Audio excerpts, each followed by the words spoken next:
আমার ভাই বোনেরা তোমরা কেমন আছেন? আশা করছি সবাই ভালো আছেন। তা আমার ডেইলি ব্লগে তোমাকে স্বাগতম। তো আজকে আমি তোমাকে সাথে দুপুরের রান্না ও বিকালের একটা সন্ধ্যাবেলার কিছু মুহূর্ত তোমাকে সাথে শেয়ার করবো। প্রথমে আমি মশলাটা বাটা লিচ্ছি পাটাত, কারণ চোর ব্লেন্ডার আমার চুরি করে লিয়া চলে গেছে। আমি কী করবো, ব্লেন্ডার আমি কিনবার পারিনি ভাই, বুঝছেন? তো কিছু করার নাই।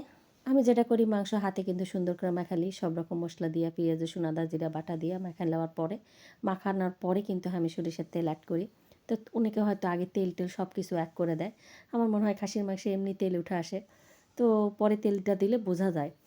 আর খাসির মাংসের নিজস্ব একটা তেল থাকে, তো লাগলে আমি আবার পরে দেবো। এটা কিন্তু আমি প্রেসার কুকারে সিদ্ধ করে নেবো। তো তোমরা কীভাবে মাংস রান্না করেন অবশ্যই কিন্তু কমেন্ট করে জানাবেন। তো আমার ওই মাংস ধীরে ধীরে হবে, এত ধৈর্য আমার থাকে না, কারণ একা হাতে আমার সব কিছু করা লাগে, আমার কোনো হেল্পিং হ্যান্ড নাই।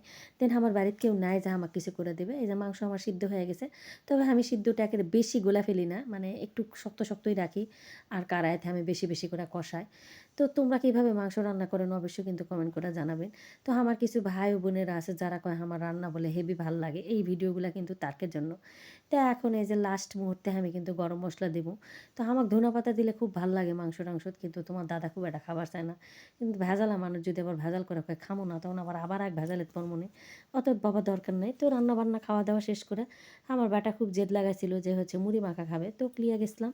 তা আমার একটু ডিম লাগবে, তো জিল্লুর ভাইয়ের দোকানেতে আসলাম। আমি কিন্তু সান্তাহারের জিল্লুর ভাইয়ের দোকানের থেকে কাঁচা ডিম কিনি আমার বাড়ির খাওয়ার জন্য, হয়তো তোমরা বিশ্বাস করবেন না। তো এটি যদি 40 টাকা হালি হয়, অন্যান্য খুচরা দোকানে কিন্তু 44 টাকা হালি লয়। তো আর ডিমগুলো এত সুন্দর, এই যে কদবেলগুলা। তো আমি যেহেতু জলপাইয়ের আচার দিছি, কদবেল আমার কেনার ইচ্ছা ছিল, কিন্তু অনেক বেশি দোকানটার ভিড় ছিল। তো জিল্লুর ভাই আমাকে করছে, বৌদি ডিমের ভাঙচুরটা আপনি কিন্তু ট্রাই করে নিয়ে। আমি বলছি ভাই অনেক দিন হলো এদিকে আসা হচ্ছে না, ঠিক আছে একদিন এসে ট্রাই করবো। বৌদি খাওয়ান? আমি বলছি না ভাই, আমি আজকে পিঠা খাচ্ছি।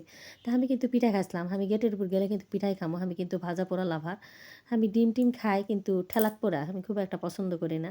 তো ডিমের ভাঙচুর রেসিপিটা কিন্তু আমাকে সেই জোস লাগিছে।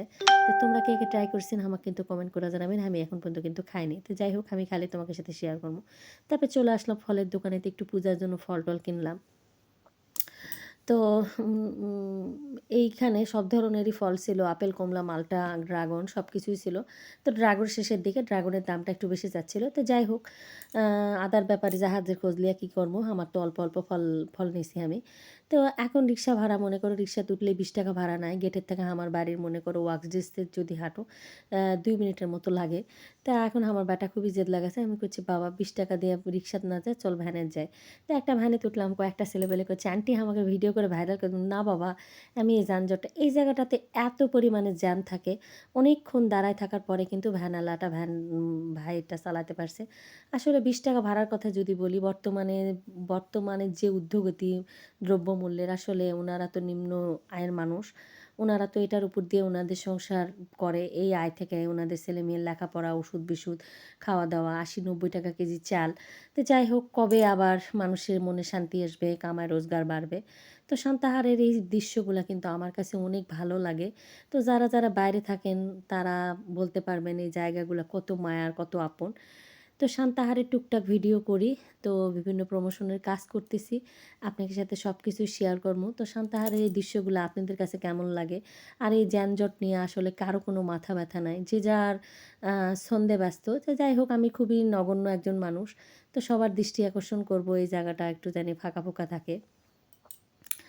তো সব মিলাই আজকের ব্লগটা, মানে আমার কাছে খুব ভাল লাগে। বিকালে যদি একটু বের হতে পারি ভাল লাগে। আসলে সব মিলাই বের হতে পারি না। তো আমার বাটার জেদের কারণে গেছিলাম। আমি খাইছিলাম ঝালের কুশলি। তো ভিডিও করার মতো পরিস্থিতি ছিল না। অনেক বেশি ভিড় আর অন্ধকার ছিল। অন্ধকারে ভিডিওগুলো ভালো আসে না। তো যাই হোক, এই ছিল আজকে আমার ডেইলি ব্লগ। ব্লগগুলো যদি ভাল লাগে অবশ্যই লাইক, কমেন্ট, শেয়ার করে পাশে থাকবেন। আর হচ্ছে কাজ করো। অবশ্যই একদিন আমরা সবাই মিলে সফল হব। সফলতার আশায় আসছি ফেসবুক প্ল্যাটফর্মে। সবাই ভালো থাকবেন।